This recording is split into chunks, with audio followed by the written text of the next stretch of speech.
Assalamualaikum warahmatullahi wabarakatuh. Perkenalkan, saya Fitri Cynthia Febriani dengan NIM L1A019044 dari kelas B Prodi Hubungan Internasional Universitas Mataram. Pada kesempatan kali ini saya akan menjelaskan mengenai politik luar negeri menurut salah seorang ahli, yakni James N. Rosenau. Nah, yang pertama saya akan menjelaskan mengenai konsep dasar politik luar negeri. Dalam mempelajari politik luar negeri, pengertian dasar yang harus kita ketahui yaitu bahwa politik luar negeri itu pada dasarnya merupakan action theory atau kebijaksanaan suatu negara yang ditujukan kepada negara lain untuk mencapai suatu kepentingan tertentu. Secara pengertian umum, politik luar negeri atau foreign policy merupakan suatu perangkat formula nilai, sikap, arah, serta sasaran untuk mempertahankan, mengamankan, dan memajukan kepentingan nasional di dalam percaturan dunia internasional. Suatu komitmen yang pada dasarnya merupakan strategi dasar untuk mencapai suatu tujuan, baik dalam konteks dalam negeri dan luar negeri, sekaligus menentukan keterlibatan suatu negara dalam isu-isu internasional atau lingkungan di sekitarnya. Salah satu cara untuk memahami konsep politik luar negeri adalah dengan cara memisahkannya ke dalam dua komponen, yakni ada komponen politik dan ada pula komponen luar negeri. Politik atau polisi adalah seperangkat keputusan yang menjadi pedoman untuk bertindak atau seperangkat aksi yang bertujuan untuk mencapai sasaran-sasaran yang telah ditetapkan sebelumnya. Polisi itu sendiri berakar pada konsep pilihan atau choice, memilih tindakan atau membuat keputusan-keputusan untuk mencapai suatu tujuan. Sedangkan gagasan mengenai kedaulatan dan konsep wilayah akan membantu upaya memahami konsep luar negeri atau foreign. Kedaulatan berarti kontrol atas wilayah dalam yang dimiliki oleh suatu negara. Jadi, politik luar negeri atau foreign policy berarti seperangkat pedoman untuk memilih tindakan yang ditujukan ke luar wilayah suatu negara. Pemahaman konsep ini diperlukan agar kita dapat membedakan antara politik luar negeri dan politik domestik atau dalam negeri. Namun, tidak dapat dipungkiri juga bahwa pembuatan politik luar negeri selalu terikat dengan konsekuensi-konsekuensi yang ada di dalam negeri. Meminjam istilah dari Henry Kissinger, seorang akademis sekaligus praktisi politik luar negeri Amerika Serikat, yang menyatakan bahwa foreign policy begins when domestic politics end. Dengan kata lain, studi politik luar negeri berada dalam intersection antara aspek dalam negeri suatu negara dan aspek internasional dari kehidupan suatu negara. Karena itu, studi politik luar negeri tidak dapat menisbikan struktur dan proses baik dari sistem internasional maupun sistem politik domestik.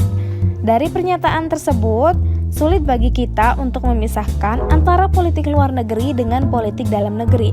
Pemisahannya ini dimungkinkan untuk keperluan analisis atau penelitian dalam hubungan internasional. Poin yang kedua adalah politik luar negeri dalam studi hubungan internasional. Politik luar negeri merupakan salah satu bidang kajian studi hubungan internasional. Politik luar negeri merupakan suatu studi yang kompleks karena tidak saja melibatkan aspek-aspek eksternal akan tetapi juga aspek-aspek internal suatu negara. Negara sebagai aktor yang melakukan politik luar negeri tetap menjadi unit politik utama dalam sistem hubungan internasional, meskipun aktor-aktor non-negara semakin memainkan peran pentingnya dalam hubungan internasional. Dalam kajian luar negeri sebagai suatu sistem, rangsangan dari lingkungan eksternal dan domestik sebagai input yang memengaruhi politik luar negeri suatu negara dipersepsikan oleh para pembuat keputusan dalam suatu proses konversi menjadi output. Proses konversi yang terjadi dalam perumusan politik luar negeri suatu negara ini mengacu pada pemaknaan situasi, baik yang berlangsung dalam lingkungan eksternal maupun internal dengan mempertimbangkan tujuan yang ingin dicapai serta sarana dan kapabilitas yang dimilikinya. Kebijakan luar negeri merupakan strategi atau rencana tindakan yang dibuat oleh para pembuat keputusan negara dalam menghadapi negara lain atau unit politik internasional lainnya, dan dikendalikan untuk mencapai tujuan nasional spesifik yang dituangkan dalam terminologi kepentingan nasional. Kebijakan luar negeri yang dijalankan oleh pemerintah suatu negara memang bertujuan untuk mencapai kepentingan nasional masyarakat yang diperintahnya, meskipun kepentingan nasional suatu bangsa pada waktu itu ditentukan oleh siapa yang berkuasa pada waktu itu. Untuk memenuhi kepentingan nasionalnya itu, negara-negara maupun aktor dari negara tersebut melakukan berbagai macam kerjasama, diantaranya adalah kerjasama bilateral, trilateral, regional, dan multilateral. Nah, menurut Rosenau, pengertian kebijakan luar negeri yaitu upaya suatu negara melalui keseluruhan sikap dan aktivitasnya untuk mengatasi dan memperoleh keuntungan dari lingkungan eksternalnya. Kebijakan luar negeri menurutnya ditujukan untuk memelihara dan mempertahankan kelangsungan hidup suatu negara. Lebih lanjut, Rosenau berkata bahwa apabila kita mengkaji kebijakan luar negeri suatu negara, maka kita akan memasuki fenomena yang luas dan kompleks, meliputi kehidupan internal atau internal life dan kebutuhan eksternal atau external needs. Termasuk di dalamnya adalah kehidupan internal dan eksternal seperti aspirasi, atribut nasional, kebudayaan, konflik, kapabilitas, institusi, dan aktivitas rutin yang ditujukan untuk mencapai dan memelihara identitas sosial, hukum, geografi suatu negara sebagai negara bangsa-bangsa. Nah, adapun langkah-langkah dalam proses pembuatan kebijakan luar negeri yakni yang pertama, menjabarkan pertimbangan kepentingan nasional ke dalam bentuk tujuan dan sasaran yang spesifik. Kemudian, menetapkan faktor situasional di lingkungan domestik dan internasional yang berkaitan dengan tujuan kebijakan luar negeri. Kemudian yang ketiga, menganalisis kapabilitas nasional untuk menjangkau hasil yang dikehendaki. Yang keempat, mengembangkan perencanaan atau strategi untuk memakai kapabilitas nasional dalam menanggulangi variabel tertentu sehingga mencapai tujuan yang telah ditetapkan. Nah, yang kelima di sini adalah untuk melaksanakan tindakan yang diperlukan. Nah, yang terakhir adalah secara periodik meninjau dan melakukan evaluasi perkembangan yang telah berlangsung dalam menjangkau tujuan atau hasil yang dikehendaki. Nah, adapun teori linkage dari James and Rosenau. Menurut James and Rosenau, kebijakan luar negeri digunakan untuk menganalisa dan mengevaluasi kekuatan-kekuatan internal dan eksternal yang memengaruhi kebijakan luar negeri suatu negara terhadap negara lain. Oleh karena itu, untuk menganalisis bagaimanakah pertautan antara kedua faktor politik ini dapat digunakan teori linkage yang dikemukakan oleh James and Rosenau ini.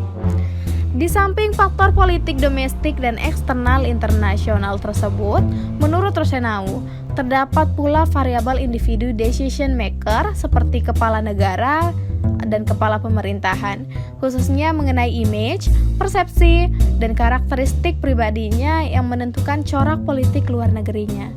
Variabel individu ini biasanya terlihat pada gaya kepemimpinan yang khas dari decision maker tersebut yang umumnya sangat bersifat personal. Nah, menurut James and Rosenau terdapat 5 sumber yang memengaruhi kebijakan luar negeri suatu negara. Di antaranya adalah idiosyncratic yang berhubungan dengan karakteristik individu dari pembuatan keputusan. Yang kedua ada governmental, yakni faktor pemerintahan. Yang ketiga ada societal, yakni faktor masyarakat. Keempat ada peran dari pembuatan keputusan tersebut. Dan yang terakhir adalah sistematik. Secara lebih lanjut, politik luar negeri memiliki sumber-sumber utama yang menjadi input dalam perumusan kebijakan luar negeri.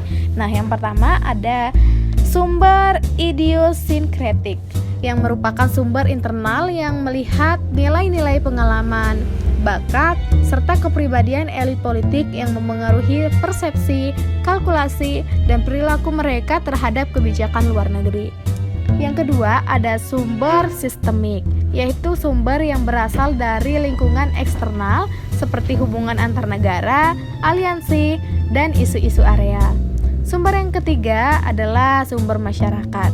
merupakan sumber yang berasal dari lingkungan internal suatu negara seperti dari budaya, sejarah, ekonomi, struktur sosial, dan opini publik. Yang keempat, ada sumber pemerintahan. Sumber pemerintahan merupakan sumber internal yang menjelaskan tentang pertanggungjawaban politik dan struktur pemerintahan. Yang kelima, ada sumber peran yang merupakan sumber yang berasal dari peran berdasarkan posisi dalam pemerintahan itu sendiri.